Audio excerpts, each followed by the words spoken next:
Welcome to Our Reality, everyone, and welcome to Survivor 50 101, where we're going to be talking about the cast dynamic, the tribes, the twists, and anything we can think to say before the premiere of Season 50 on February 25th.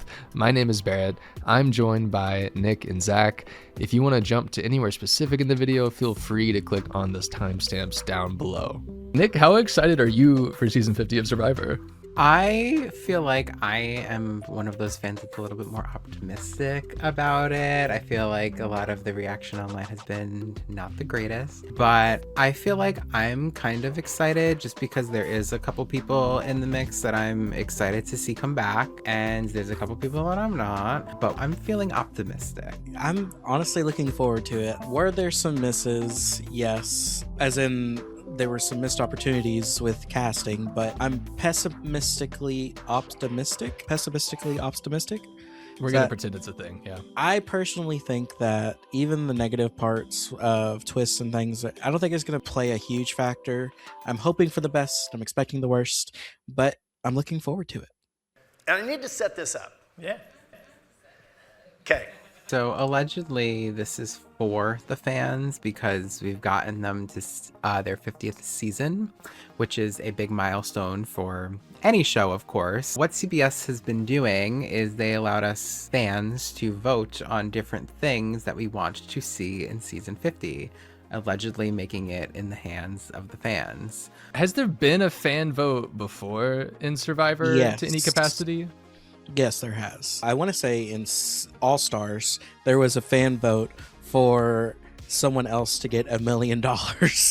I was the greatest player, never to win. I've lost twice. I'm not going to have another chance at this. This is your chance to hook a brother up. Fan faves were voted by members, right? Before the SIA award. There was the Sprint Player of the Season is what it was called, actually. Sprint salutes Lisa as the Sprint Player of the Season. Sponsored by Sprint, and like they would give whoever was the fan favorite like a certain 100,000 or 50,000. Yeah, something like that. Okay, and so the brand deals are deep in Survivor history, is what we're saying. Yeah. Oh yeah, the 7-Up Oasis Pringles with Survivor facts, of course. Yeah. But then the biggest thing that fans voting had, which was a big impact, was second chances, where the players were voted in. It was like politicians, people are like, vote for me for second chances, and people making videos and doing like, vote for me to see this and all this stuff. So there have been things like this. Second chances was definitely done better in my opinion, but yeah, it's happened before. It's very interesting that you say that they've had a cast voting in the past for fans, but in this season, in the hands of the fans does not include any semblance of a cast vote. So Nick, with that, I would love for you to tell me about these votes that fans took part in. So during the airing of season 48, the fans were allowed to vote on multiple different polls, essentially, of like what they would like to see in season 50. Some of those given the tribe colors, if they would receive rice on the first day or not, if we want the final four to be fire making, or if they want to vote somebody out, if we want a live vote reveal and reunion, or if we would rather keep it on Fiji. There was a bunch of them, but the problem is that we will not know the results of any of these until they're on the island. That's to keep the players on their toes and be able to adapt, is what it was actually explicitly stated as well. So the players don't even know what the format of the season is going into it as well. Okay, the tribe colors. Okay, yeah. Rice, no rice. Sure, why not? I don't know if we really needed to vote on the immunity necklace. The thing that gets me is they're giving us votes, but some of the categories do not make any sense. Like, advantages is dynamic, power, strategic power, strategic power, minimal power. Minimal what does power. What does that mean? They're vague. That's the problem. I don't understand what they're doing with like the final four fire making. It seems like they're also giving you their idea of what they want you to do in the answers themselves and being like, keep it. It gives players control of their destiny. Why don't you just leave it at keep it? Why are you giving your 2 cents on what you think that means? People are giving their thoughts and Survivor's going, really? Are you sure you want? Fire's good though. What do you mean? It gives players control. Is there any vote that y'all are each like, I really hope this is what people voted, or this is what I want to see from this season if I were to choose between these two options more than anything else that's listed here? I'm really hoping that we don't get fire making. That is my one big want. I feel like that is the biggest critique that Survivor has gotten from the hardcore fans, is that the fire making, we just don't like it. So if anything, in a season that is about the fans and giving the power back to the fans, I'm hoping that we can show, hey, we don't want this. This is what we want. But I really don't trust them, to be honest, with the outcome of the results, if I'm being truthful. How could you not trust the results of a vote when you already know that this season is also going to include Mr. Beast and the Billie Eilish idol and the Jimmy Fallon idol and the, I don't know the what boomerang else. Billie Eilish idol, actually. Zach Brown bringing in fish. This is what the fans have been asking for. Survivor is always selling out. All right, let's get into the cast now. Because I don't know these players very well, Nick and Zach get to tell me all about them, of course. And the first one we're going to start with is actually a player that I have watched play on season 1. It's Jenna Dougherty. I think it's really cool that they got her on this cast. I know a lot of people were upset about it. She is someone that a lot of people do not like, I will say. She's a very villainous type of player, in my opinion. So on her first season, her big moment, I feel like, was when she didn't get her video message from home. And it was a whole thing about how everybody got their video message from home and Jenna didn't, because her family couldn't record the video in time or something like that. And then she comes back for All Stars and immediately creates this anti-winners movement and sets the tone for the season of we got to get the winners out. And you see that happen in All Stars. All of the winners slowly get taken out one after the next because of Jenna, essentially. And then she gets into this trio with Rob and Amber and rides it all the way to the end, thinking that she's gonna get taken to the end by one of the other one, and gets cut at third. And a lot of people were not happy with her for how she was on All Stars because of all of this. She kind of handed Romber the win, people say, and she took out all the winners, and people weren't happy with that. So I don't know. I'm excited to see her after all these years and see how she's changed.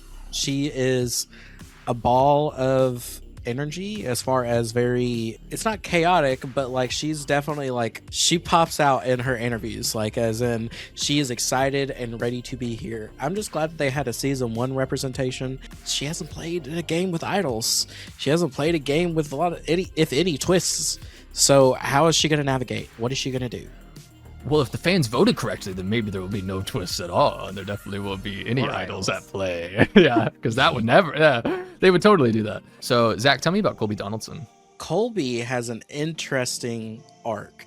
He comes from the Australian outback, where he was basically America's golden boy. He was a good old Texan. He won the challenges. He was Superman to some people. He was that person that guys wanted to be and girls wanted to be with. And he made it all the way to the final 3 and decided, because he did not want to be a villain, he wanted to be the hero. He brought along his alliance member Tina, even though he really knew he was going to lose. Especially with his tribal council performance, he did himself no favors and lost. He comes back to All Stars. He's also grouped in with the anti-winners sentiment because he is the golden boy. He was the person who was going to win, and he gets eliminated fairly early because of that. He was on a tribe with Jerry, and their rivalry, flirtmance continued, kind of thing. And then he goes to Heroes versus Villains. That was a rough showing for Colby. He comes back, gets bodied by Coach, of all people, in a challenge, and he just keeps on not performing at all like he should be. He won 4 immunities in Australia, and he is just not doing great in challenges. He gets called Superman in a fat suit by James from Survivor China. He was the last hero standing and was the last hope, of a hero winning, but he gets eliminated. Him and Jerry are still on there together on that season. Every season he's on, Jerry's on too, which is, this will be the first season without Jerry. Colby was just someone who did not seem like he even wanted to be on Heroes versus Villains. He has come back and wants redemption. Island. He said he hated last time. Redemption Island, yeah. He said he hated last time, but he's here and he has that adventure in his stomach. He is ready to go full force into this game. I'm really happy Colby's on the cast. I know he's another one that people are kind of mixed on, but I was a fan of Colby back in the day. And, you know, even though he was a flop on Heroes vs. Villains, I still loved him. I thought it, like Zach was saying, his story arc is very interesting to me too, where he goes from his first season setting the immunity record for the most amount of immunities won in a season, which is 5, which I'm pretty sure still stands to this day. And then he comes through to Heroes vs. Villains and cannot win anything. So it's very interesting to me, like, just to see how he's changed and still is able to make it far. Like, he got 5th place on Heroes vs. Villains. So I'm excited to see how he's going to do here. And I don't know. I think that he's one of the old school players that I can see adapting to the new school gameplay if he is in the right mindset for it. Next, we're going to talk about Stephenie, LaGrossa, Kendrick from Survivor 10, 11, and 20. Stephenie was one of my favorite Survivor players of all time, if I'm being honest with you. So she starts out in season 10, and she is on the first ever disaster tribe, where her tribe loses every single immunity challenge down to the point where it is just her and one other person, and they go to tribal and they have to do a fire making challenge to see which one of them survives, and it's her, and she joins the other tribe and they say, you're now merged. So she goes into the merge as the sole surviving member of the Oolong tribe. So she gets she makes it a couple tribals after they merge, and then she ends up getting voted out ultimately at 7th place. And then they bring her right back for season 11, which was Guatemala, because she was so well liked after her first season. And it is actually the complete opposite of an experience for Stephenie on this season. She is dominant. She is more of a villain. She is less of like America's sweetheart type of archetype and more so like an aggressive game player, and gets all the way to the final 2 and ends up losing to Danny Boatwright, because Danny was much more of a social player than Stephenie was. So then we see Stephenie come back for Heroes vs. Villains, where she was the second boot. She was on the Heroes tribe, and she didn't really make much of an impact other than her getting into multiple arguments with James, which ultimately gets her voted out in the second round of the game. I'm excited for Stephenie. I know she's a little bit of a controversial pick, but I think that she is somebody that I think definitely deserves a spot on season 50, given her legacy.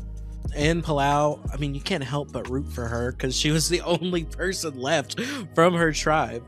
Guatemala, I didn't mind her. I mean, she brought in that she had strategic chops. And also, you can't help that she's going against someone with a nicotine withdrawal who's just snapping at everyone. I just don't know what she's gonna bring, because we saw her on Traders with Cirie and she got stabbed in the back by Cirie. I just don't know if she's going to hold a vendetta against her, because I'm gonna go with Cirie all day over her any day. And Nick better agree. I don't care if she's your girl. I'm just intrigued by the pick. I can understand it though, because during the time whenever she was on, like, she was pretty well known. So I'm looking forward to seeing how she's gonna change, and if she's going to stick, because I have a feeling that there's gonna be an old school versus new school type of an alliance, and Stephenie is automatically going to be put in with the old school people, and I'm going to be intrigued to see if she is going to want to do that. Or Survivor Guatemala Stephenie's going to come out and she's just going to be cutthroat and not take any survivors. She's been in the game without idols, with a terrible idol, and then with idols too. So she has had all aspects of the game. Yeah, Cirie, Colby, and Stephenie were all on the Heroes tribe together, and Stephenie and Cirie also played Snake in the Grass together. So the next player I actually do know, but from two completely different shows, really, other than this one. But it's Cirie Fields. Needs no introduction, really, but I'm going to allow Zach to give an introduction for Cirie. Please, take it away. Where do we start with Cirie and her long, extensive resume? It goes all the way back to Survivor Panama, where you get someone who Jeff always coins with her. She got up off the couch and played Survivor. That was what she was known for. She was afraid of leaves, trees, fish, and she was able to adapt and overcome. She was on a crazy starting tribe in Survivor Panama. She orchestrates the iconic 3-2-1 votes in order to get someone who is a jury threat out of the game. Insert clip. Like, what do you think that me, you, her, and Terry are going to vote ours? Tribe spoken. Time for you to go. She goes on to win the fan favorite vote of the season.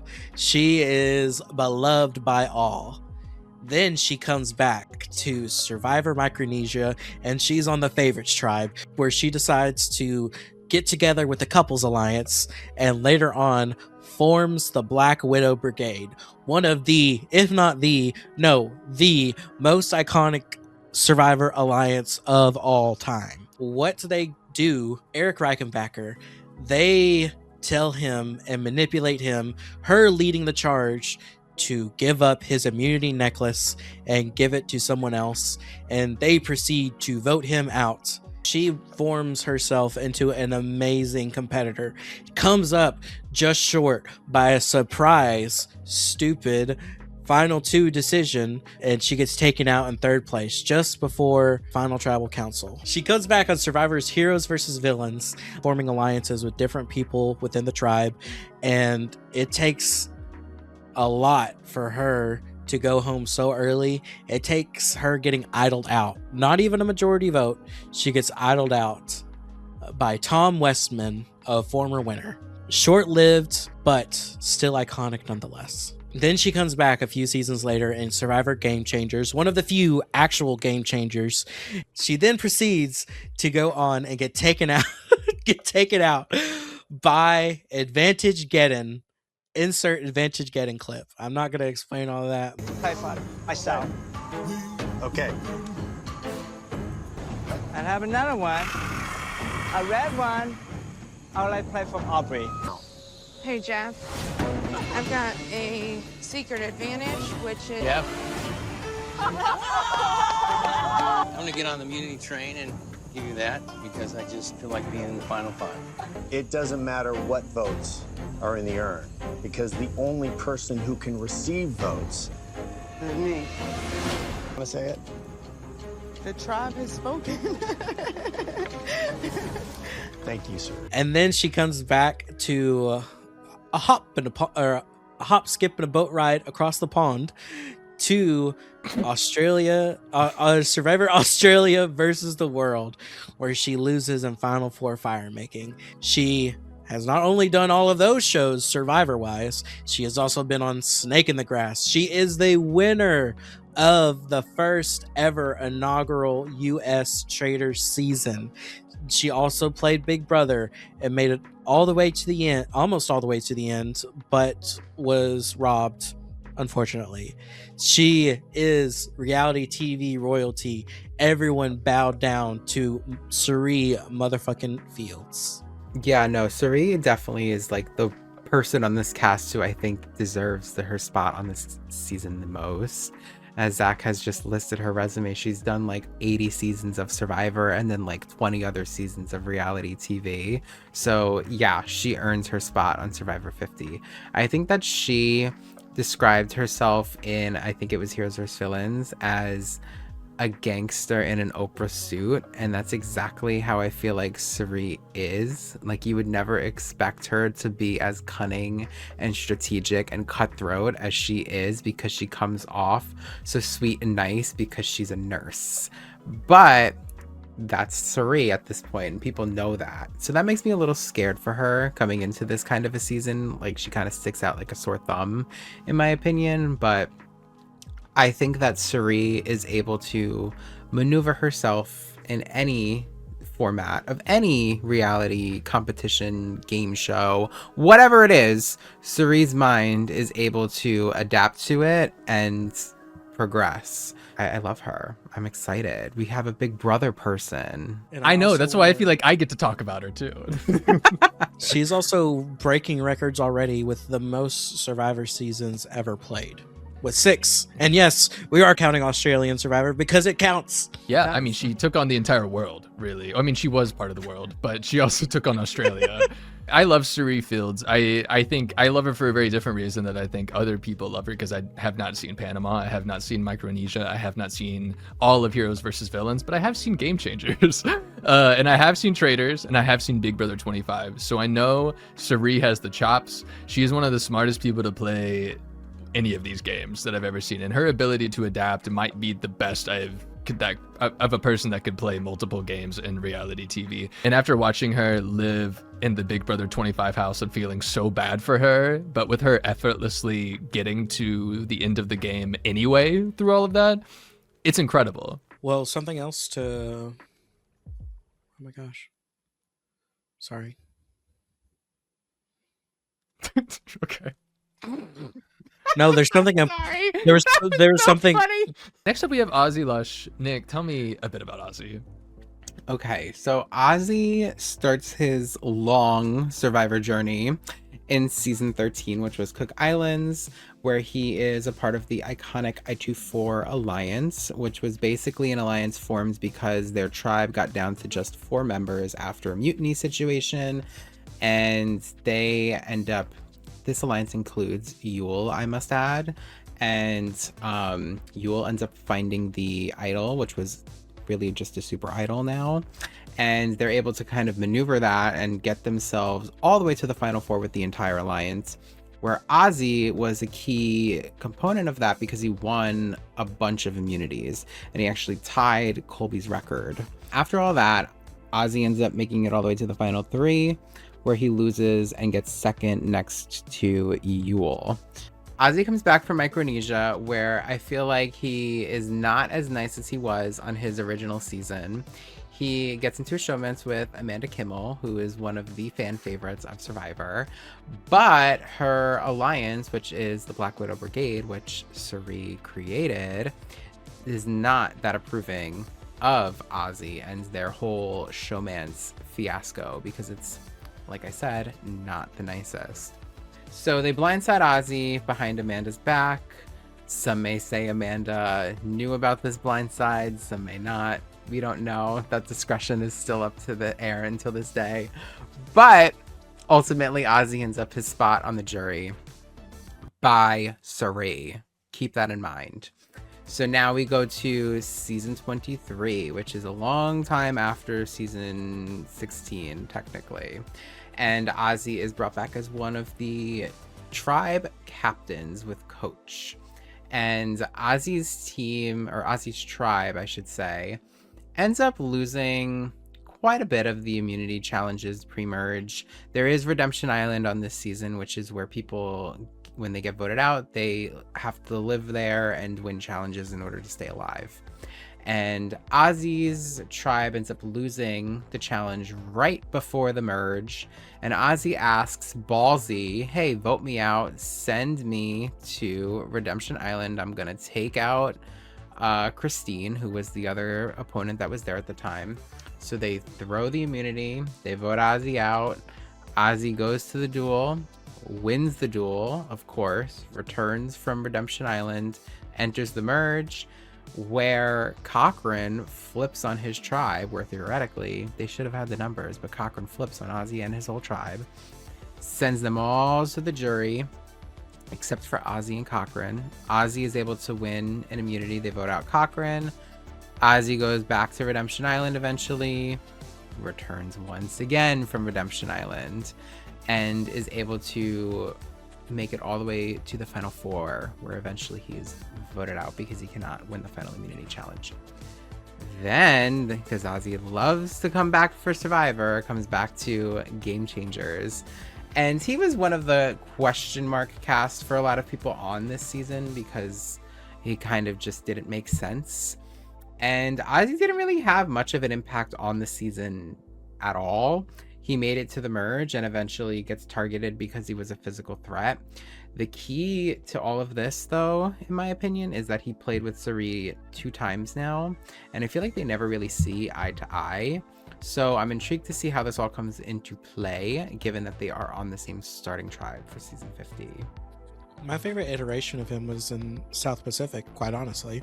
Nothing against Sophie, like I'm glad that she won, but it would have been good to see him like win and go off on a high note. On that note, like especially after forcing himself to go into the duel and just basically win out. What else do we need to see of him? Like, we know what he's gonna do. We know how he plays. He's going to be the provider. He is going to help win challenges, and then he's going to be the merge boot like he always is, because everyone's going to be like, oh yeah, we're going to get him out because he's going to win challenges. There's been an Ozzy archetype almost every single season of Survivor, and it's just like, I don't need to see him again. This is just CBS throwing, we need Ozzy, get him on here now. Jeff didn't even want him back, is the thing. Jeff didn't want him back in Game Changers, but CBS wants him back. So Survivor is always changing, and so is Coach. Coach has been on so many seasons. He started off on Tocantins. He is just a storyteller, and people are just indulging him. He tells so many different stories about how he was kidnapped, how he was basically starved to death, how he was flown into a country and National Geographic wanted to come and film him, and he said no because he wanted to take down this village or something. Crazy. Where he gets the name Dragon Slayer is there's this person in his alliance named Brendan. You don't mean... No. There's someone in his alliance named Brendan who he decides to get out, and he coins him as the dragon, the one to beat, the one he needs to get out to win the season. And he does so. He gets out his own alliance member and coins himself as the Dragon Slayer. And that is the beginning of the end for the Timbira alliance. And one by one, they all get taken out by the other alliance. And thus ends the Dragon Slayer story. He is most famous on Tocantins, though, for his exile. Cue him walking with a stick. Cue him just walking, just barely surviving from the clutches of Mother Earth, just by the skin of his teeth. And he musters enough strength to climb up to the wall and put on the performance of his life. He puts his hands on the wall, his feet on the footholds, and he stays there as long as possible before he gets on the jury and everything like that. And then he comes back for Heroes versus Villains, and he is surprised to know that he is a villain. Coach is a hero. He slayed the dragon, and he gets put on the villains tribe and wants to work with Boston Rob. He's about loyalty, honor, and integrity. That's what Coach is all about, even though he blindsided his own member of his alliance. That's what he's about.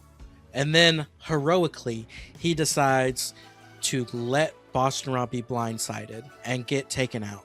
Even though he wants to work with Boston Rob, he wants to form an alliance with Boston Rob, and soon thereafter, he gets blindsided himself. Very short stint from Coach, but memorable nonetheless. He wants people to take the Dragon Slayer seriously. Little does he know, he gets another chance. He comes back for the epic battle. Coach versus Ozzy. Who is the better Survivor player? Tens of people want to know this. And he decides to lead the Manson family era of Survivor, the cult of Jesus followers praying over finding an immunity idol that he's already found. Also telling people we're a family, we stick together, we are thick as thieves, but you have to go home. That's his style of gameplay this season. He's all about loyalty. He's all about Christ, our Lord and King. He just manages the jury terribly in this, but he puts on the performance of a lifetime by getting an amazing message from the cinematic and iconic masterpiece of Jack and Jill. And the most important thing to pull out of this movie is family. They have to be uncompromisable and stick together as a family, just like Jack and Jill did in that movie. Wait, he referenced Jack and Jill, the Adam Sandler movie? Cue the clip. There is a connection between the movie Jack and Jill and this, Survivor. It was good because it was funny, but at the same time, there was a message, and the message was, hey, family comes first. He ends up losing to Sophie. Terrible final tribal performance. He gets dunked on by her left and right. I am happy that Coach represents Tocantins, and that is one of my all-time favorite seasons, and I feel like that's an underrated opinion, so I'm happy to have some representation of that on this cast. I think that Coach is a character for sure, which is what I'm excited for. I don't think Coach is going to provide good gameplay. I don't think Coach is going to be cutthroat. I don't think Coach is going to be out there winning immunities and doing all of these crazy things. But I do think Coach will provide top tier entertainment that I will be consuming on my television. So for those reasons alone, I am okay with Coach being on this cast. Don't really know if I'll be rooting for him, but I'll be excited to watch him. Coach, on his loved one's visit, decides to bring his assistant coach, and he helps him by doing some stretching exercises. You're fucking... Wait, when? His loved one and him did stretches together on the island during the loved one's up. When, like, before the competition? After? Is this how this worked? Oh, after they, I think he won. Did everyone watch? Or... I mean, America did. Next up is going to be Aubrey Bracco from season 32, 34, and 38, which I didn't even know she played 38, apparently for a good reason, though. I feel like what they're doing is they're constantly trying to right her wrong of losing. So I will back up. She starts out her annoyingly long journey of Survivor on season 32, where she is on the Brains tribe. And I do think that Aubrey played a phenomenal game on this season in terms of she played from the bottom and she was pretty scrappy, I will say. She got her way all the way to the end. She pulled off a lot of blind sides, including the Big Scott one. So she gets to the final three, and if she wasn't sitting next to my favorite Survivor player of all time, maybe Aubrey should have won that season, but not in my opinion, because Michelle Fitzgerald is just better at everything she does. So Aubrey ends up losing and gets second place on her first season. Since then, I feel like they have brought her back for multiple seasons, and it's because they feel like that was a mistake. That was like the wrong thing. You even see that when Michelle comes back for Winners at War, it was, hey, like, I feel like I need to prove that I should have won my season. It was such a controversial loss that I feel like CBS is always trying to bring her back to show, hey, maybe she'll win now. So they bring her back for Game Changers, where she again plays from the bottom. She gets into alliances with Ty, who is from her original season, and Cirie, who is on this season. So she's really good at making connections. Does a lot of blindsides again. She blindsides Debbie. She is pretty much a strategic threat throughout the season before she ends up getting cut at 5th place, because she would end up winning this time if she was in the final three. CBS is still not satisfied with this, so they bring her back again, but this time for Edge of Extinction as one of the one of the 4 tribe captains, where Aubrey eventually gets 16th place and does not make it very far. And this was because her tribe pretty much turned on her because they thought that she was playing too hard, too fast, and they thought that she was a threat. So the newbies turned on their captain. And now we are here with Aubrey again. She is, in my opinion, this doesn't really have to do with Aubrey specifically, but it's an interesting gap between Coach to Aubrey, because you lose an entire long chunk of Survivor in my opinion, but I think that Aubrey is someone from the 30s that I feel like a lot of people think of when they think of that era of Survivor. So sure, we'll settle with her being on this cast. I love Aubrey. I don't diss CBS or anything like that for bringing her back, and I also don't hold it against her for always saying yes. I mean, mind you, if I even got on Survivor, of course I would say yes, and if they wanted me to come back, I'd say yes again. You never know when that opportunity is going to come back, and little did we know, it came back again. I hold the stance, mind you, this is very few stances that I hold with Boston Rob. Whoever wins, whoever's the winner, deserved to win that season. Nothing against Aubrey. I think she played a great game, but Michelle played a better one, and I'm not going to hold that against her. That's not to diss anything on Aubrey, though. She did play a good game. Came back on Game Changers, even whenever people were out to get her the whole time, Sandra included, and did not want to work with her. She still was able to make it to 5th place. She was on the bottom quite a bit, but she persevered. Now, Edge of Extinction, I can't really say anything about that. I mean, whenever you're 4 returnees against like over half of the cast that are new players, of course they're going to take you out. I feel like that's a given, especially someone who is crowned like someone who should have won. Not by me, other fans. I feel like that was the big Survivor war. The Aubrey fans versus the Michelle fans was a huge war. Everyone remembers that day. The Great Stan War of 2015. I will also point out, Aubrey played Co Wrong in 2015, and then she played Game Changers, and then she played Edge of Extinction. Edge of Extinction was in 2018. That's 3 Survivor seasons in 3 years. That is crazy to me. I can understand why some people don't think that she deserves to be here, but I think as someone who started, whether for better or for worse, she was the person who started the metaphorisms of Survivor, because she had great metaphors. And then they constantly decide to, so what is this like? So Survivor's like a rocket ship taking off. Survivor's like a horror movie. Survivor's like cracking an egg. Survivor's like a chicken.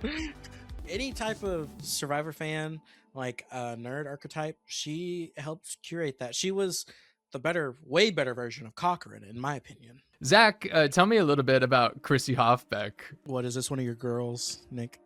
She is. I fucking love her. So I don't even know how to start this. This is how I don't hate her, but like she's not my cup of tea.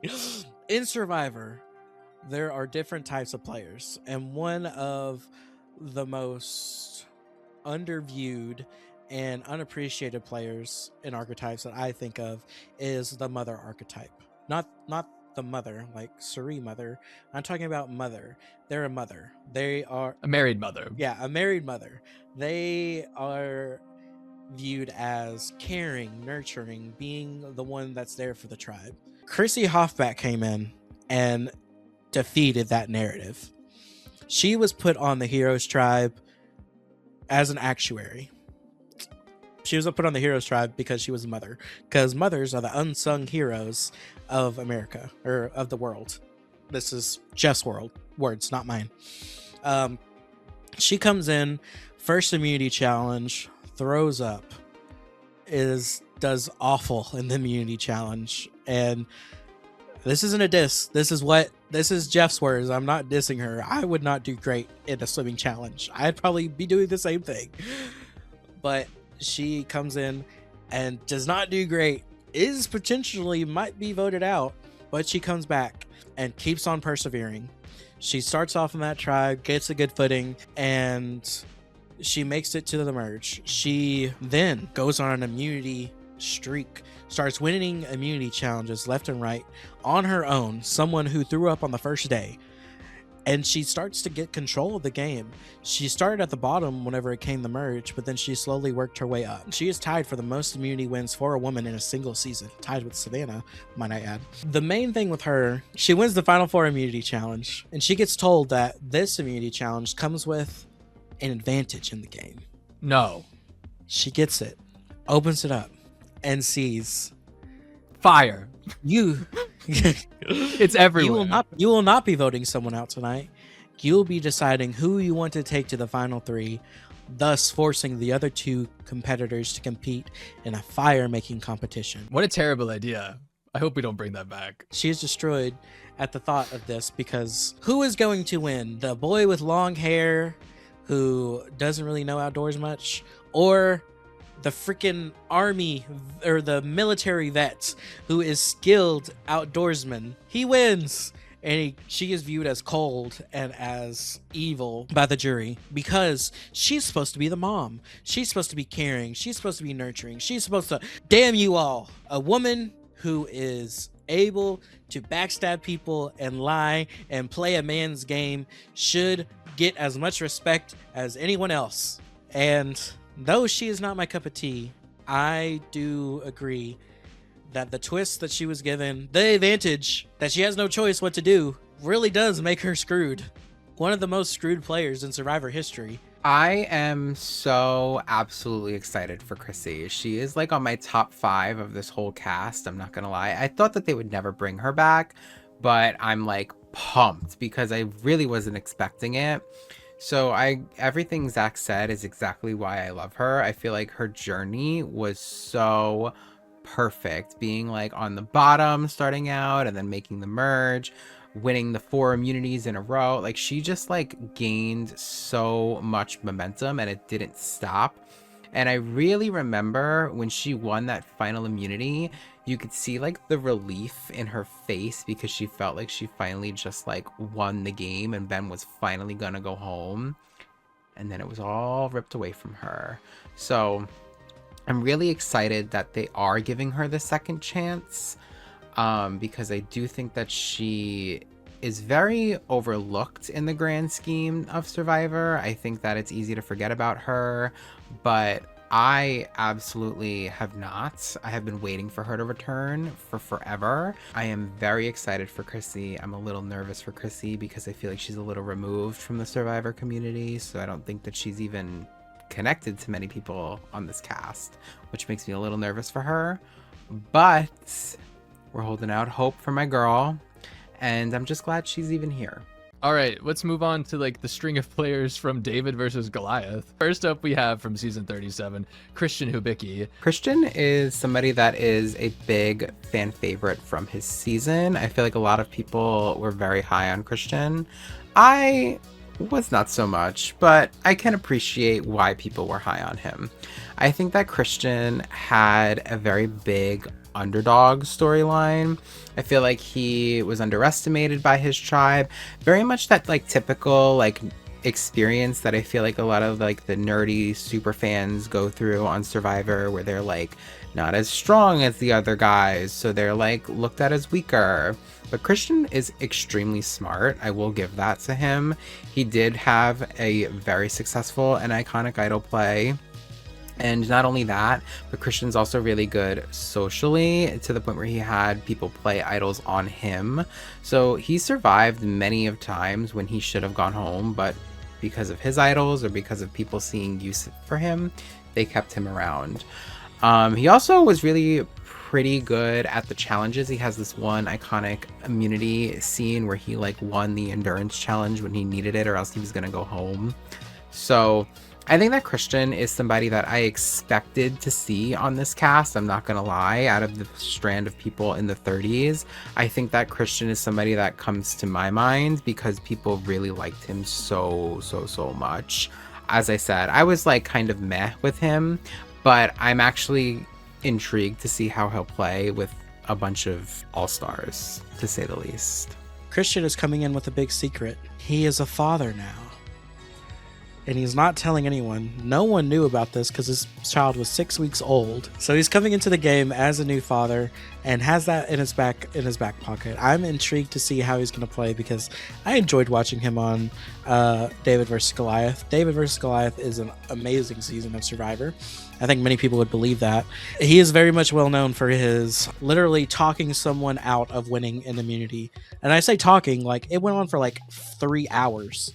He just kept on yapping until someone finally was like, I'm done, and just walked off the immunity challenge. He is a robotics engineer, so he is very smart. He is a doctor.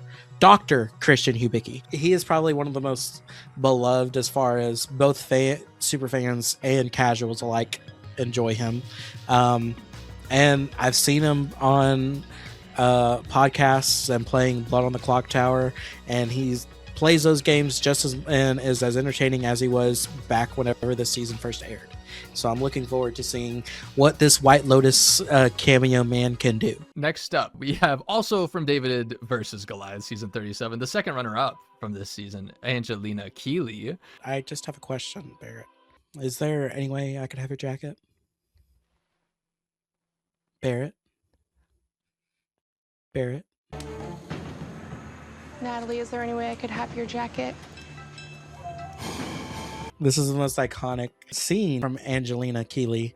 She comes into David versus Goliath, and her tribe kind of gets annoyed with her a bit. She is sporadic and very chaotic, which I love. Everyone loves. She's still able to get in good with the majority, and people see her as someone who doesn't necessarily read rooms correctly in some cases, but you know, she is a hero in her own right, though.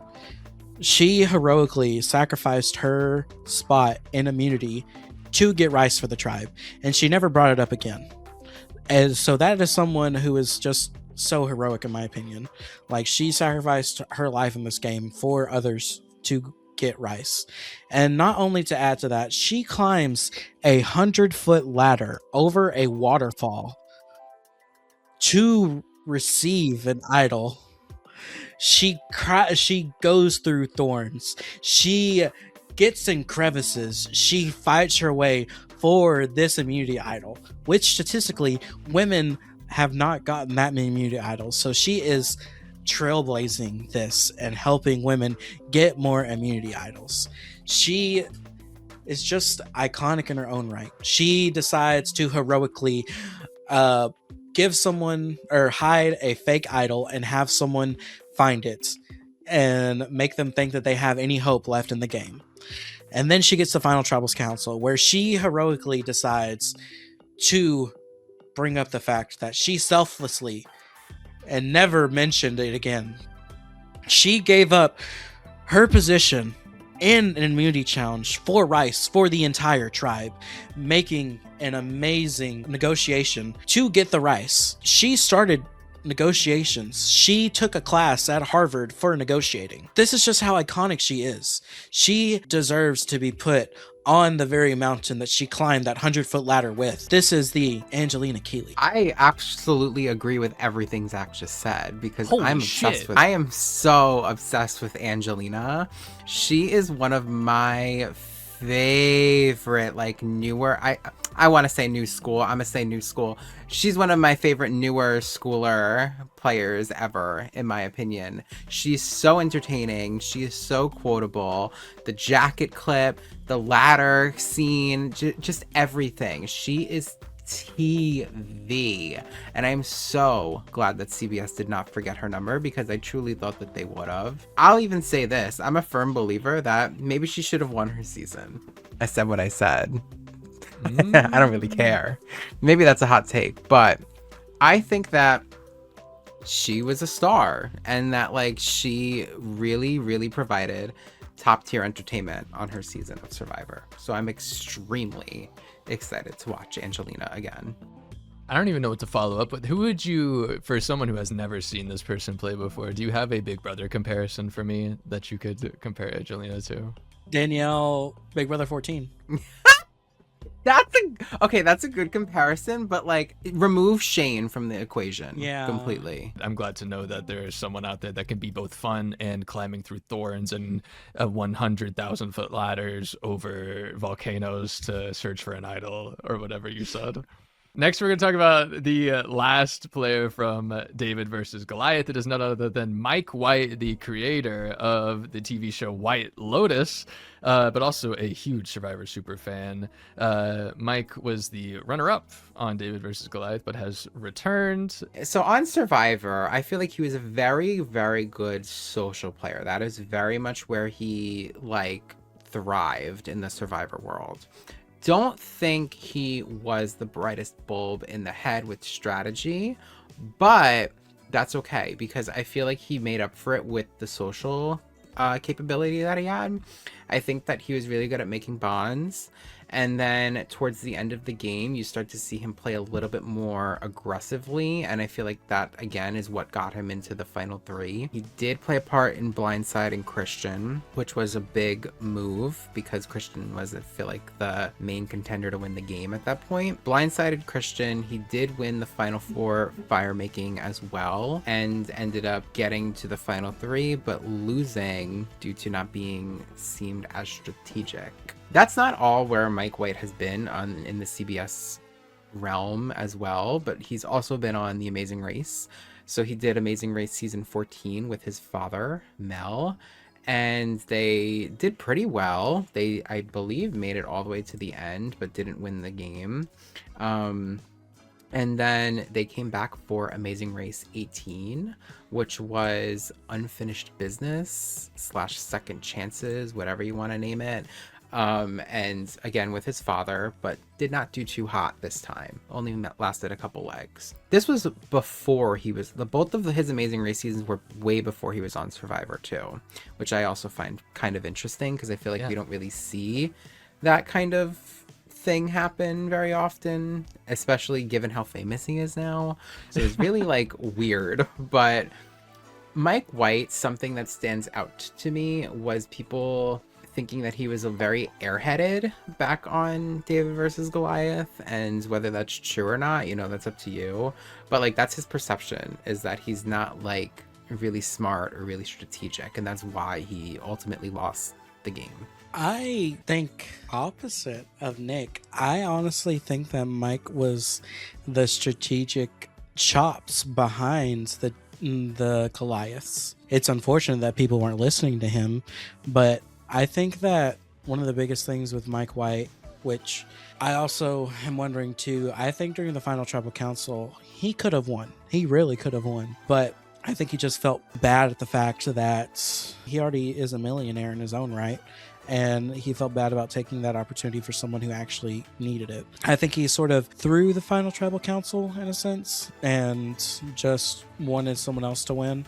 And I feel like if he would have put an effort into it, he could have won. He could have easily won. He definitely has his work cut out for him, though. I think that his target is huge. I don't think anyone's playing for White Lotus cameos or anything like that, but I just think that he is a great player. Some people are at least going to see that, and I also think they're going to be like, let's just get him out now. He's also good friends with Jeff Probst at this point, right? I would assume. Him and Jeff Probst were literally flying first class the other day together. Yeah. Next, we're going to talk about Rick Devens. We've moved on from David versus Goliath. We're now at season 38, The Edge of Extinction. Daddy Rick Devens. He is someone that I've been looking forward to playing again. He was voted out 4th. He was on Lesu in Edge of Extinction. He was part of the losing tribe. They just kept on losing and losing back to back to back. He goes to the Edge of Extinction and wins at the merge and comes back and is still on the bottom of the alliance. People want to vote him out because he already had his chance. You got to get him out. But he either wins immunity or has an idol. He is a bloodhound when it comes to idols. He looks for them left and right. He will go sneak up above the tree of the tribe camp to get an idol. He is known for doing flashy idol plays. Insert the clip of him playing an idol on himself after Ron tried to blindside him. Unfortunately, this advantage expired on day 9 and has no power. I was already going home. Do you just want to make me look stupid? So my kids think I'm an idiot? So I would like to play this hidden immunity idol for myself. You guys are gems. First vote, Devens, does not count. Devens, does not count. Devens, does not count. Devens. He made tribal council theater, in a sense. He played up that fact in front of playing idols to the jury, pandering to them in a good way. And he makes it all the way to the final four, but he loses to the other person who comes back from the edge at final six and beats him in final four fire making. He is a fan favorite to a lot of casuals, and he holds the record for most immunity idols in a season with 4.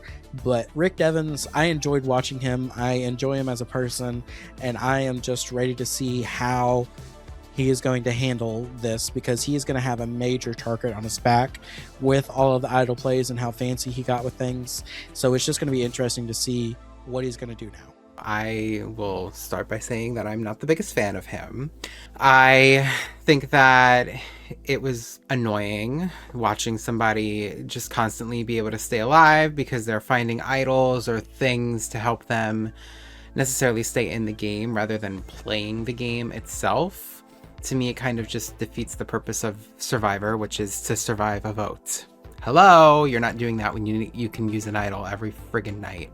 So, not the biggest fan of him. I think he's extremely overhyped. I think that if he didn't find 100 idols, he would not be anywhere near as hyped up as he is to the Survivor fans. And yeah, I kind of figured that they would put him on this cast. Like, it doesn't shock me to see Rick Devens on here. As Zach said, the casuals love him, and some of the fans really do like him too. But I'm not one of them, so I will live here bitterly watching. Next, we're going to move on to finally the 40s era of Survivor. The first player that we have is Jonathan Young from Survivor 42. Nick. So Jonathan is from Survivor 42, and he is probably one of the most dominant challenge performers to ever be on the show. Insert the, as Zach would say, insert the famous clip of him literally carrying his tribe on his back for that one challenge because he's so goddamn strong. That is the area of the game where he really does succeed. I will give him that. Very, very, very good at the challenges. Everything else, not so much. He was in his alliance with his original tribe, but there was a lot of controversy his season in regards to him and his alliance for voting out all of the people of color. So I do feel like Jonathan is horrible at the social game and also pretty horrible at the strategic game, but he does really do well in the challenges, which is what carried him to the merge and got him all the way to the end of the game before ultimately losing the final four fire making. Something else about Jonathan was that he was on the reality show Endurance when he was 14 years old. So he has a lot of reality TV experience, if you will. I feel like any Survivor fan knows once he was cast on 42, he was a lock for the next returnee season. The only thing that I think I remember him most is whenever he was running like a chimp or a monkey on his knuckles and whatever. I really don't have much to say. He does not have a good social game. The only reason why people are going to keep him around is for the challenges.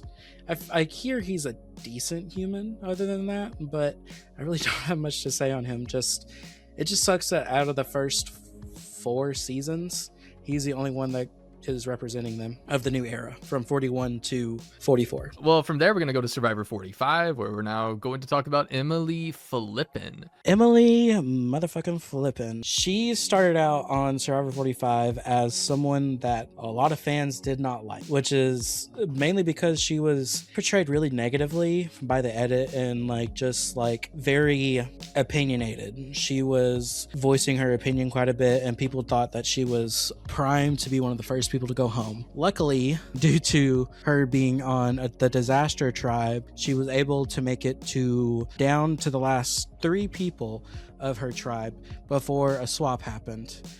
She then just started to take a social game into effect by getting into different tribes and starting to get a positive edit, and overall a lot of the fandom turned and really saw her as a great person. She got the sort of growth edit when it comes to Survivor, where you come into the game and you're just growing better as a person in a sense. And she was able to like use her social bonds. And not only was she the last person of her tribe standing, she made it all the way to 7th place in that aspect after like all of her tribe was gone once the merge hit and the jury hit. She is a force to be reckoned with because I've seen her play Blood on the Clock Tower. She's an amazing character. She was even said to never ever want to play the game of Survivor again, but she has come back and she has said, I know I said that, but I think she said that she was lying to herself when she said it, and she knew that if they ever called back, she would come back. And I'm glad that she did. She was an underdog and she's been a fan favorite. And I think that she is one of the people to look out for, because unlike other people who are on this season, I feel like a lot of people kind of forget about her strategic prowess and just remember her growth arc. And I feel like there's another person in her cast that people are going to be looking at other than her. Investment analysis. That is who she is. If you look at her Instagram, it's all memes about investing and all of analysis and all of that kind of stuff. Very, very nerd culture, if you will. And I love it. I, as Zach explained earlier, was one of those people who was not too high on her in the first, I believe it was like 2 episodes of her season. She came off very bossy, very like talkative, but like not in the good way. I do think a lot of that was due to the edit, but I also do think she did undergo a lot of character growth throughout her season, as Zach said too. And just seeing her go from like the outs of her tribe where like no one really liked her to the last person remaining from her tribe is just a very satisfying story for me. She was somebody that a lot of people were kind of shocked to see on this cast. I was kind of not, because I figured, you know, she was like one of those people with like new school Survivor that was so extremely popular that I was like, they're gonna have to bring her back because she was so well liked. And I'm very excited to watch her play again. Her season of Survivor is my favorite of the new school era. Next up, we have Dee Valladares, the winner of season 45. My favorite winner of the new school Survivor era, I will say. I believe that Dee is a dominant player. She is a bad bitch. I said it, okay? Dee comes into her season of Survivor and she is immediately like the social threat. People love her. She's really hot. The guys love her. Like, it's just, it's the vibe, right? She gets into an alliance with Austin, who is her showmance, even though they weren't like as much of a showmance as other showmances have been on Survivor. They were like a flirtmance, a showmance, whatever you want to call it. So the two of them get very close very early on, puts a target on their back because people think they're like Barbie and Ken. They also form a very strong bond with Julie and Drew, and together the 4 of them become the Reba 4 alliance.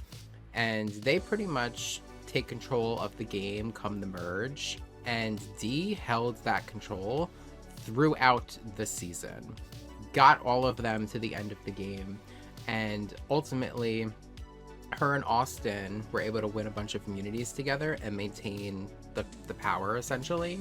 Dee gets all the way to the end with Austin. She wins. Austin gets second. I honestly was not expecting Dee to be on this just because she just so recently won.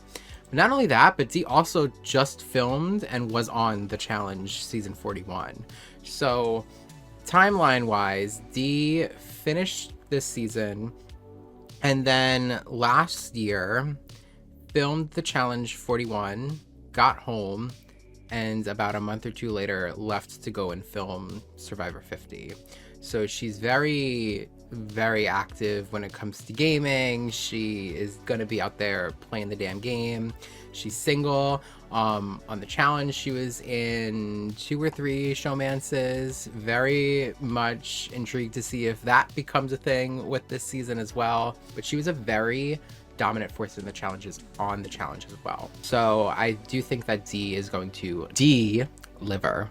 I think that Dee is probably, is not the or the second most dominant winner of the new era. I am not surprised that we got Dee. Dude, did I want to see her so soon? Personally, not really. I feel like, not because I don't like her as a person or as a personality. I just feel like coming back so soon after such a strong win, I feel like it's just the target's going to be there on her back. But she is able to make good connections. She is someone who I think a lot of people are going to look at, like, even more so, people have already said, like, I want to model my game like Dee, like Savannah had said. Like, she's already making her impact on people in the new seasons coming in. So I think that she was a great TV presence and enjoyed her. But it will be interesting to see how she plays on a second season, because, you know, winning the game, yeah, you make your mark on the season, but your second season out, I feel like that's where legends are made. So will she be a legend, or will she not deliver? We have from season 46 now, Tiffany Ervin. It sucks that her only description was someone who worked with Q and didn't like him, or whatever Jeff said. In 46, she was part of an alliance that sort of helped the winner get the win, but she was part of the Disaster Tribe, and the Yanu Alliance is what was the tribe that they were a part of. She did find an idol, but in Survivor 46, if you find an idol, you're getting voted out that same episode. Everyone's known to go out with an idol in their pocket this season. Not that I do not think that she is a decent player. This is more of a questionable pick, in my opinion. Just as, like, Survivor 50, the celebration of 50 seasons. Tiffany, I could see coming back for her second chances or something like that, but I just am questioning it. But I am hopeful. I do think that she has some strategic chops, and I think that she has nothing but really upside, in my opinion. She is coming in with a low profile, and she also is coming in as someone who isn't a big name, so no one's going to be looking to target her. Look at Sarah Lucina. No one was looking at her. She didn't have a target on her back, and she won her Game Changer season. Who's to say Tiffany is not the next one to do that? I really like Tiffany. She is someone I also did not expect to see on this cast at all. Not because I don't like her, but just because it's kind of like, why? If I don't want to be rude. But Survivor does this thing. Whenever they have a returnee season, there is as I like to coin them, the token what the fuck cast. And this is Tiffany in this cast. And not that that's like shade, because when you look at who these token what the fuck casts have been in the past, they do very well. As Zach said, Sarah Lucina, that's not even the person I was thinking of for Game Changers, but she does apply there too. But you have Haley from Game Changers. Amber from Survivor All-Stars ends up meeting her husband and being the father of her children. In Micronesia, you have Parvati Shallow. Yes, Parvati Shallow was a what the fuck cast for a returnee season because she didn't really do much on Cook Islands. A lot of people forget that that's her original season. They think it's Micronesia. No, she started out on Cook Islands where she didn't really do much, and they brought her back for a second chance and she ate. And then you also have people like Danielle in Heroes vs. Villains who also shine in those seasons because they are so undetected in a cast. In a sea of sharks, she's a guppy. And that works for her because the sharks are all going to be going after each other. The one problem that Tiffany might have is Q. Q was on the same starting tribe as Tiffany. And so, just so you have this information, Barrett, Q, Tiffany, and Kenzie were like the trio. They were like the alliance. Kenzie won that season. And so Q and Tiffany did not, which is why I'm assuming both of them are brought back onto this season. The thing was, Q and Tiffany did not like each other. So Q was very vocal, would cause fights, does not care to get involved in the drama at all. And I really appreciated that as a viewer. But as someone on the islands, they got kind of sick of it pretty quickly. So come the merge, Q gets kind of isolated because the people with him don't want to be with him. And then the people that are not already with him also don't want him. So he's kind of just like there, and his name gets used as smokescreen all the time. We're gonna vote out Q. Something else happens. We're gonna vote out Q for real this time. Something else happens. No, for real, it's Q this time. Something else happens. All while Q's just kind of like existing and causing drama and fighting with people and like doing his thing. I think he's pretty much cast for entertainment purposes, in my opinion. He does not shock me on this cast at all. Like, whereas with Tiffany, I like her, but I'm kind of like, where does she come from? Q, I'm not the biggest fan of, but I'm like, I get it because he's actually really good TV. So I think that I'm excited to see Q's and Tiffany's dynamic again, to see how that plays out, because I do know that they still do not like each other. I'm not surprised that Q got picked. I don't know what it is, but I feel like this cast is not going to be up for his antics this time around. These aren't newbies anymore. I feel like if there's anyone that's going to be first boot, it's going to be him. I don't want it to happen, but he is good TV. He's also someone who was going to quit the game, and then they decided to invite him back. I think that's a Survivor first. Looking at the starting tribe, Q is on a tribe with two people who already don't like him as well. You have Aubrey, who Q voted somebody out of his season because they reminded him of Aubrey. And now he's with Aubrey on a tribe. EW asked all of the players who they wanted to get rid of. Stephenie chose Q to go due to her being on the receiving end of some weird DMs from the season 46 star. To add more context to that, and she was saying that he would DM her, and it was so obvious that he was trying to pregame, but he would also not reference Survivor at all and be like, hey, hope you had a great Mother's Day, or how are you doing today? And like, just would not acknowledge Survivor. And so it gave Stephenie like red flags, because she's like, well, if he's doing this to me, it's probably way worse with other people. So I think he's definitely gonna get himself into some shit. What if he only messaged her and like she's like, he was genuine? Yeah, he's like, did he message you? And they're like, no, why would he message me? And the final castaway from season 46 originally, we have Charlie Davis, who was the runner-up on that season. Charlie Davis, it's very ironic that he comes to me, you know, because me and Charlie have so much in common. We both like Survivor, we both aren't the biggest fans of Maria, and we both think that he was robbed. But he is also a Taylor Swift fan, so there's no bad blood between us. Don't you do this shit again, Zach. He was someone who had a very controversial ending to his story. I am not dismissing anything from Kenzie when I say this, but what I will say is that Maria, his closest ally, even said that you're going to be the uncle to my sons, or like, I'm so ready for you to meet your nephews kind of thing. And there was a point in the game where they both realized that both of them were going at each other. They were, as in, like, they were trying to get the other one out. Mind you, keep this in mind. Both of them were trying to get each other out. Charlie ends up getting the upper hand and takes her out and makes it all the way to Final Tribal Council. Then his alliance member, who he was working close with, decides not to vote for him. And in the exit press, there was kind of very controversial reasonings, very hypocritical, I feel like. And he's going to be coming into the season as blank should have won, or Charlie should have won. Charlie was robbed kind of thing. Mind you, Kenzie won. Kenzie deserved to win, like, because she got the votes. My only problem is with Maria and everything that went down with that, but he's coming into the season with that baggage. That's the big thing. I know I'm talking about Maria and him, but that really was his whole storyline in the first season. What was going to happen is if it was a 4-4 split, the third tribal council member in the final tribal council was going to then be the deciding vote. And that person has said over and over again that he was going to vote for Charlie to win. I feel like he's going into this knowing that he has a lot of baggage with that too. So it's going to be interesting to see how he plays this time, or if he's just going to have a huge target on his back. I am not a fan. I feel like he reminds me, Charlie's storyline is the male version of Aubrey, in my opinion. It's the same thing where it's like, this person should have won. Well, they didn't. And I hate that because it kind of takes away from the winner. I enjoyed Kenzie.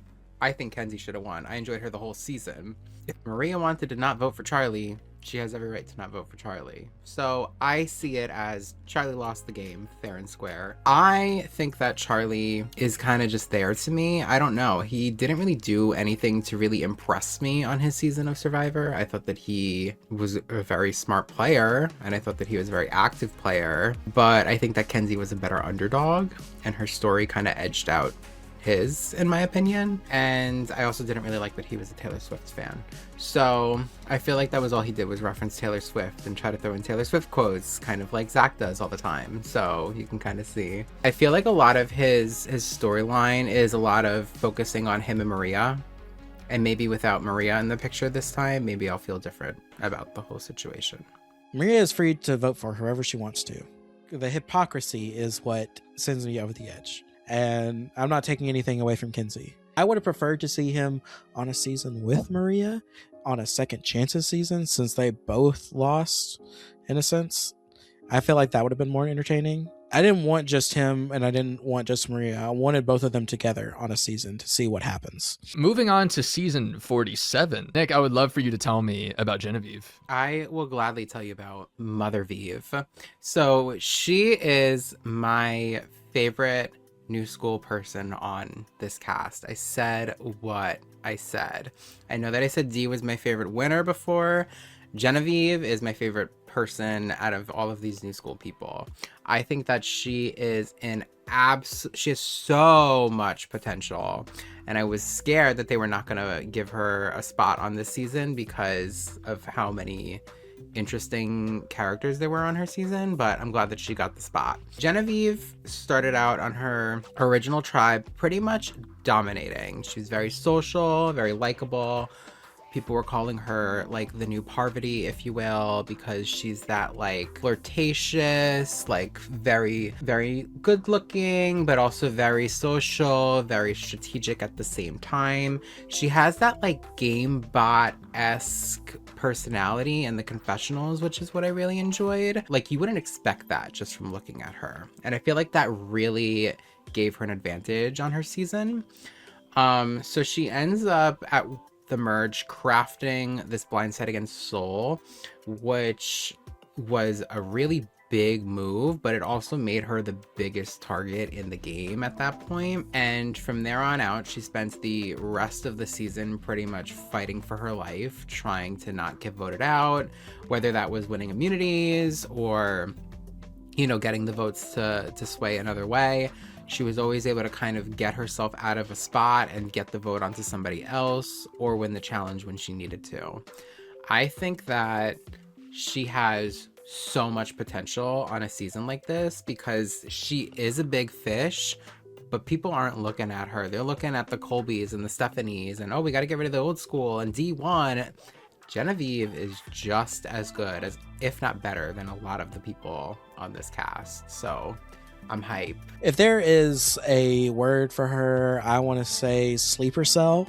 She literally no edit whatsoever. Like she barely appeared on the first few episodes. Then she awakens. She goes to her first tribal council and she's like, no, I'm going to make a move. Takes out the number one social threat of the tribe out of nowhere and just has Twitter gobsmacked. Like, this is you?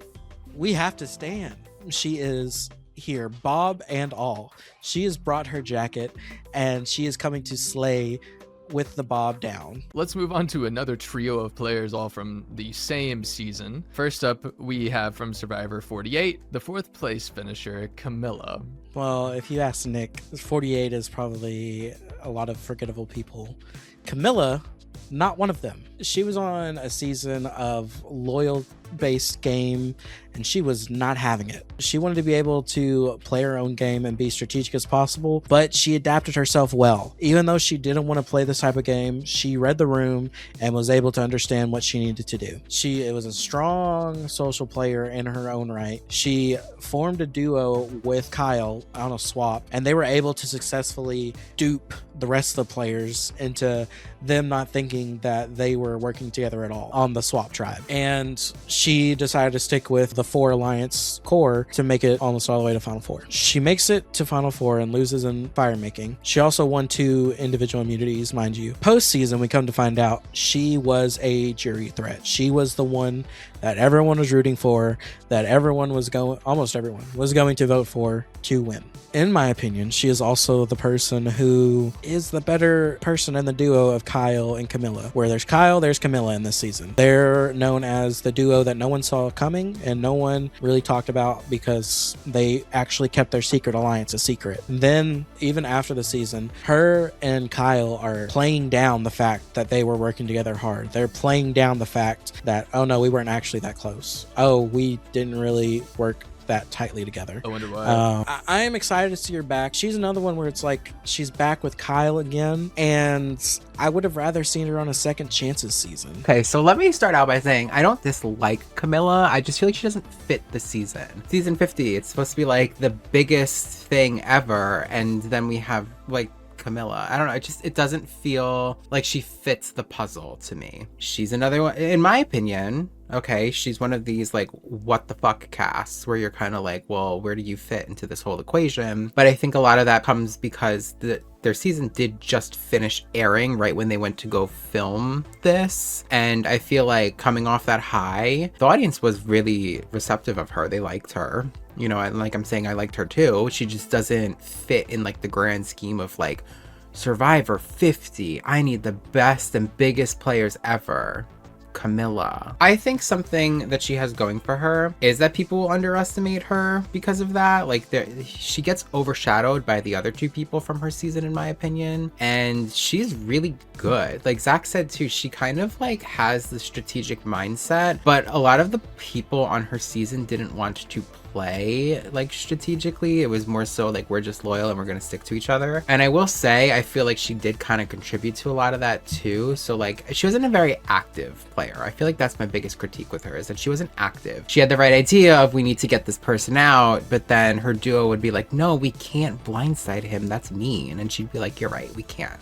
So it's just like I need like more from her this season. Her immunity win at the final 5 was incredible in my opinion. I remember watching that live at the Survivor finale watch party, and people were freaking the hell out, screaming, clapping, jumping because they wanted Kamilla to win. So it's like, I get it. She was a very good player. She just doesn't scream Survivor 50. Let's go ahead and talk about the other two people that were from her season that you've already alluded to.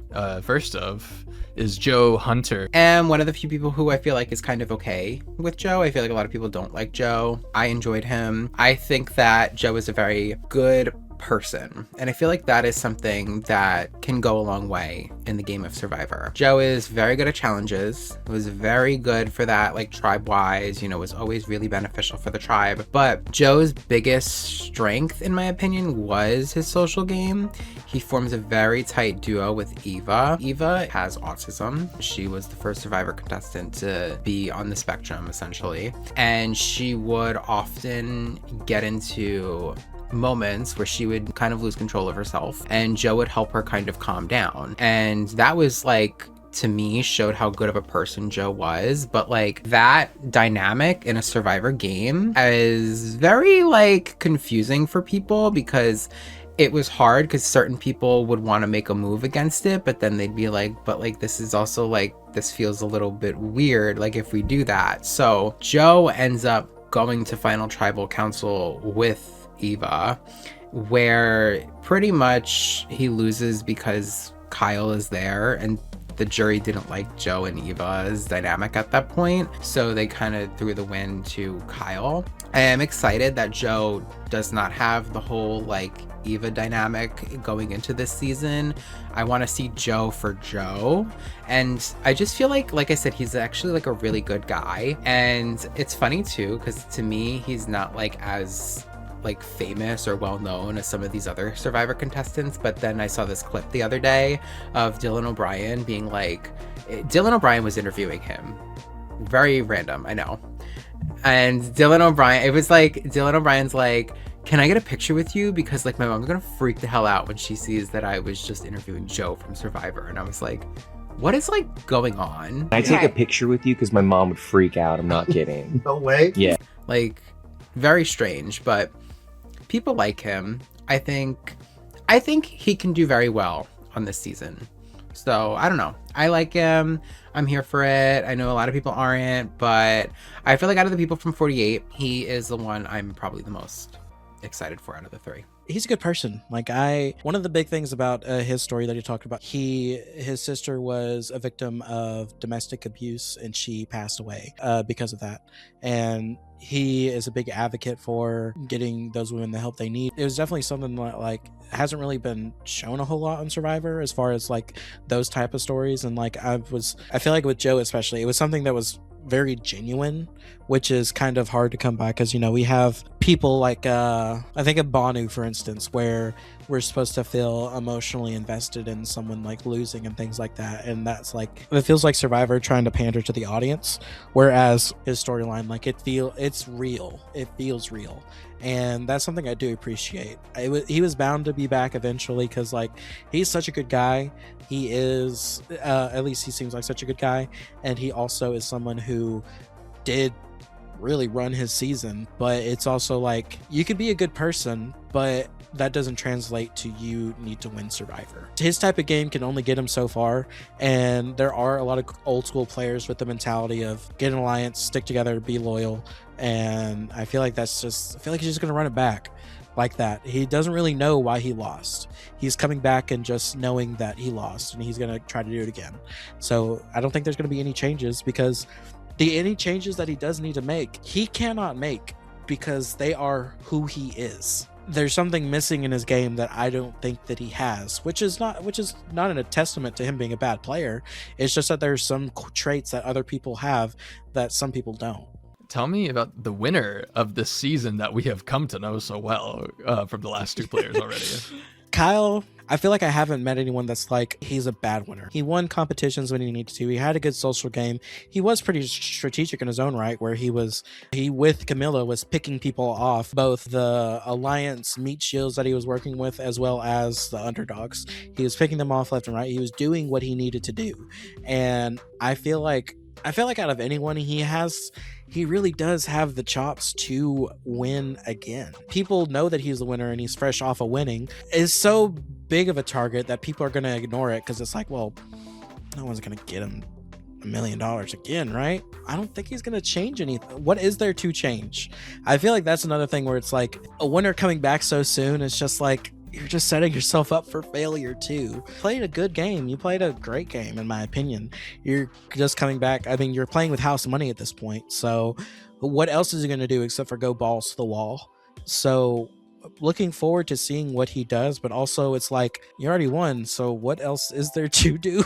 I don't mind Kyle. I think, you know, having him on this cast, I'm okay with it. I know a lot of people, again, they were upset with the 48 people, but like, I don't really mind them. I think Kyle is also a very good person. You see a lot of that, and that was a very big focus, I feel like, on Survivor 48, is like the majority alliance actually like being good people and like not being like mean. It was kind of interesting. Kyle, if you want me to compare him to somebody Big Brother wise, Barrett, I think that I would compare Kyle to Xavier. I remember when we podcasted about 23, I remember you had asked me and Daniel Icon Brown how he would describe Xavier as a winner. Daniel Icon Brown had said that Xavier is a winner. He's not bad, he's not good, he's a winner. And that's how I view Kyle. He's not bad, he's not the greatest, he's a winner. Like, he won. Kyle also hid that he was a lawyer the entire season, like Xavier. So I really do see like the parallels between the two of them. A big thing on 48 was like topics of race, and that was really what bonded their alliance together, like with him and Kamilla and Joe and Shaheen, because they're all people of color that really wanted to see other people of color succeed. So I do see a lot of parallels in his storyline with Xavier. I'm okay with Kyle being here. I like him. I think he's a good guy. He's also from New York. Oh my God, people I know. The first of which is the 4th place finisher of Survivor 49. None other than Rizo, the Riz God, R-I-Z to the G-O-D. Nick, as someone who just watched Rizo and also someone who knows Rizo, tell me about Rizo, the R-I-Z-G-O-D, Riz God baby. I mean, he's a god. Like, what else do I gotta say? Like, I am flabbergasted to see somebody that I know now on a season like Survivor 50. He flew home, washed his outfit, and got right back on that plane. Like, and I respect it, because, you know, I would damn well be doing the same goddamn thing. So I think that Rizzo's journey on Survivor 49 was incredible. I mean, we see him early on. He finds the idol. It's very public that he has the idol. The whole world knows it. And he kind of uses that to his advantage. Every single round, he's like, hey, like, I'm playing this tonight. And then he never does. And it just continues and continues and continues, and everyone seems to believe that he's going to play it, and then he never damn does. So idol bluffing was his number one strategy, and it worked. He also was really bad at challenges. You see him cheat in multiple challenges throughout the season, whether it's puzzles or how they constructed something, or Rizzo's always taken a peek at the other person's test, if you will. And then you also see his core alliance with Savannah and Sophie, who make it all the way to the end of the game together, and Rizo ends up losing the fire making, of course. So I am very intrigued to see how Rizo does, given that he is doing back-to-back seasons and he falls into that category of the question mark of like, how did this person play? And it's interesting seeing the cast's reaction to that. There was an interview where Coach had said that he was giving him Russell vibes, and I thought that that was extremely interesting because Rizo is the furthest thing from Russell. Yes. But put yourself in Coach's shoes. The last time Coach was on an all-returnee season was Heroes vs. Villains, where Russell did just film back-to-back like that. So he was probably like, oh my god, we got another Russell. We got another Russell on our hands. So another R name. Exactly. Obviously, I'm really rooting for him a lot, but Rizo also isn't going to have his idol to bluff this whole time again. He brought back the same idol that he used to bluff. What are you talking about? That's actually one of the fan votes. Does Rizo get to take his idol with him across seasons? Yes, he does. I'm a known person who doubted Rizo.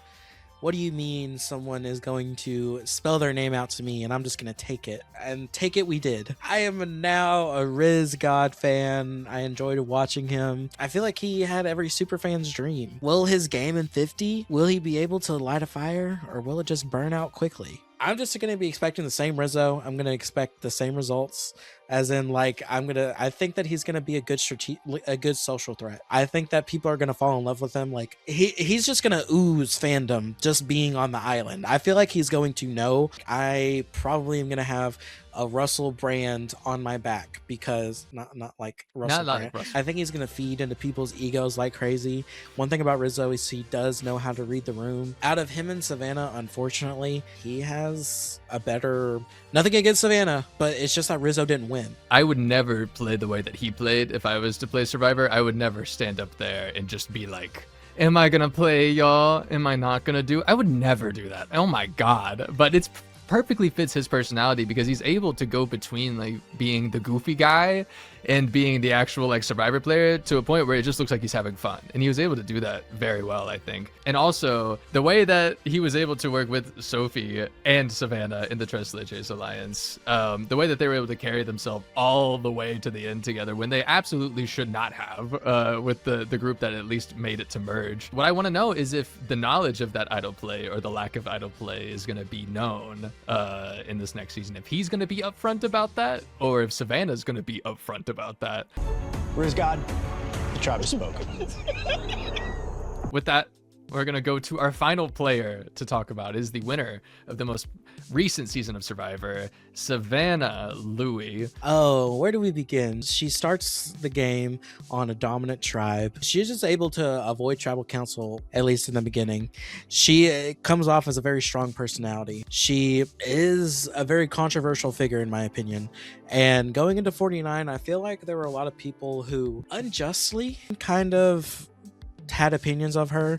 I feel like it was only because people already knew who was gonna win. CBS, you're not as smart as you think you are. People kind of deduced the fact that Savannah was a winner just based on the divisions of the tribe and the two players being taken from Survivor 49. I went into the season and I'm like, I already know who wins. What does it matter? It did feel a bit silly to theorize otherwise. She provided great TV for me. I enjoyed watching her. It was so good to have a somewhat villain come back to the show. It was good to see someone like being like, I'm here to win and I'm going to do whatever I can to win. She came in and won immunities when she needed to. She dominated that field. She almost broke the record of immunities. She ran the game with her Tres Leches Alliance, and she beat Rizo in Final Four fire making. And she didn't have the best tribal council, but she knew where she lacked and she owned it. She knew that people weren't going to like her, and I am here for her. I am ready to see Savannah back. Yes, I know people do not know her game. She is probably the most in danger on this season. It's going to be very difficult. She has a long road ahead of her, but I am here to watch her every second of the way. I was on the Savannah train last season. I'm on it this season. I am ready to see her play again. I think she is a villain. I think Survivor just forgot how to edit villains, exactly. Because they would be like, let's edit her chopping off a chicken's head and naming it right beforehand, but then we'll cut to her traumatic story about her getting bullied at work. And it's like, pick one. I think that Savannah is one of the better winners of the new era as well. As I said, I think that Dee is my number one, but I think Savannah might be number two, or she's definitely like up there for me. As Zach was saying, she kind of has an uphill battle coming in as the reigning champ per se, and being a big question mark to people. Like, no one knows how she plays other than Rizo, and I feel like that's really scary to know that, like, hey, she just won, and what is she gonna disclose to them? How she won? Is she going to talk about how she won immunities? Is she going to talk about how her alliance got to the final three together? Like, what is her story to the other people? Because I feel like it's kind of up to her to tell them. And I think that that's kind of cool, because I don't think anyone else on this season other than her and Rizo have that, where like no one knows. There was literally no evidence of her even playing Survivor prior to filming this. So it's pretty interesting, in my opinion, when they do things like this. She does make history in the first winner to do back-to-back seasons. I like that Savannah's on this season. I go back and forth on if I would rather have been her or Sophie, just because I also feel like Sophie would have been a good pick. I think that having Savannah on here is pretty cool. She's one of the 3 winners on the cast. I think I would rather see Savannah on with this cast. And maybe Sophie down the line. Yeah. Savannah, I think, blends with this cast better, maybe just because I'm imagining like the Savannah that dove on the ground with the MC and got the keys, you know? One thing I do want to mention, she's a big Rick Devens fan, both from Georgia. Rick Devens is on her starting tribe, so she may not have as much of a disadvantage as she would have otherwise. So I wonder if that was a little bit on purpose. Do y'all have really early winner pick? I'll just go Genevieve, probably my favorite of y'all talking about the people I didn't know. Mine is Genevieve too, but now I feel like I'm copying Barrett, but it's okay, Genevieve. You can. And we can watch her get voted off of the first episode together. Stop. Nick is gonna hate this, but I feel like enough time has passed. People have forgotten about her. I'm gonna go Aubrey. Oh, get out of here. This is the last thing we're gonna do. I'm gonna name each tribe. I'm gonna say all the players that are on each tribe, and we're each gonna guess who's the first boot off of that tribe if they go to tribal council. So the first tribe I'm gonna say is the Vatu tribe, which consists of Colby, Genevieve, Rizo, Angelina, Q, Stephenie, Kyle, and Aubrey. I'll start it off. Q. Q? Q, they set him up. Yep, the Q's gone. Q's done. The Sela tribe, which consists of Joe, Savannah, Christian, Cirie, Ozzy, Emily, Rick, and Jenna. Would be a good just get the winner out if you want. Savannah, Jenna's anti-winner alliance is gonna come back, and they're gonna vote Savannah right on out of there. I think it's gonna be Savannah. I'm gonna say Jenna's gonna go first. Kahlo tribe, the last tribe we'll talk about, has Jonathan, Dee, Mike White, Kamilla, Charlie, Tiffany, Coach, Chrissy. I think Mike's gonna. You think they'll vote off Mike over a winner? You might just get rid of Coach. I think Coach, because I think Coach and Chrissy are going to fucking hate each other. All right, that's it. Nick, Zach, we have successfully gone through and talked about Survivor 50 ad nauseum. I'm ready for the season, quite honestly. All right, Survivor 50 in the hands of the fans premieres on February 25th. But if you also want to catch us in the meantime for any of our traders coverage or any of our previous coverage, feel free to check out our YouTube channel or catch us on any of our live streams. Like the video, subscribe to the channel, check out all those links in the description below, and we will see y'all soon.